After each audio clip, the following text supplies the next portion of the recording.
Tens of thousands of Afghans, many of whom had worked for US-led NATO forces or Western NGOs, travelled to neighbouring Pakistan post the return of the Taliban in 2021.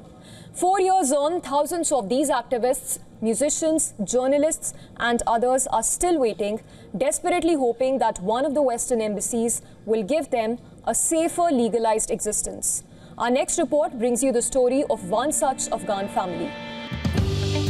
Music is a solace for 15-year-old Shaima and her family.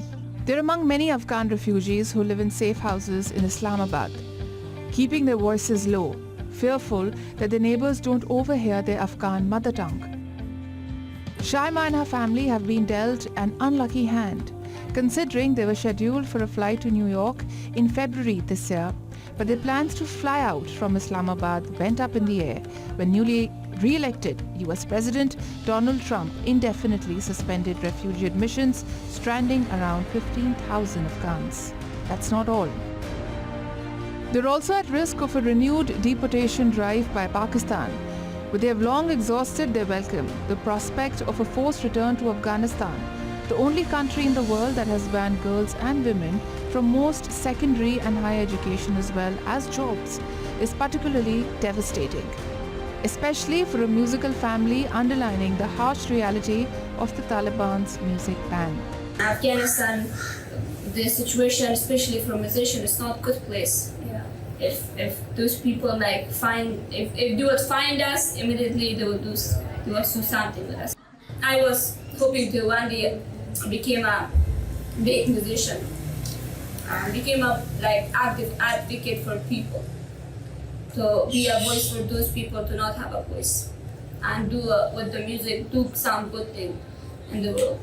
We are inspired from other musicians, Coldplay, U2 and Nick Cave, and other great musicians. And they are very big inspiration to us, and we learn a lot of things from them. In recent weeks, hundreds of these refugees in hiding have been arrested and deported by the Pakistani government, which has reiterated that it will allow Afghans with pending cases to stay, provided the Western nations assure the government that they will resettle them.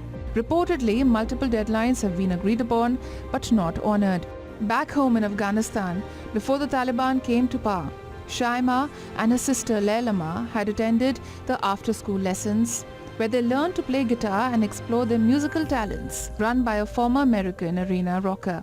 I can show my feeling with music, when I play music, when I improvise, especially my improvise, and I can show my feeling and my lot of experience in it.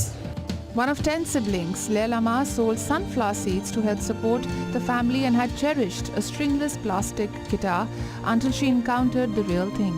But Lailama's father, fearing retribution from the Taliban government, which considers Western music anti-Islamic and has widely forbidden girls and women from singing and having their voices heard in public, broke her guitar. That day my father forced to break that one, because he said if the Taliban come and find us from our house, and here everybody will talk about that. Since they were smuggled into Pakistan in April 2022 to apply for refugee status with the United States, Shaima and her family have had to move 4 times, driven deeper into hiding by Pakistan's crackdown, which began in 2023.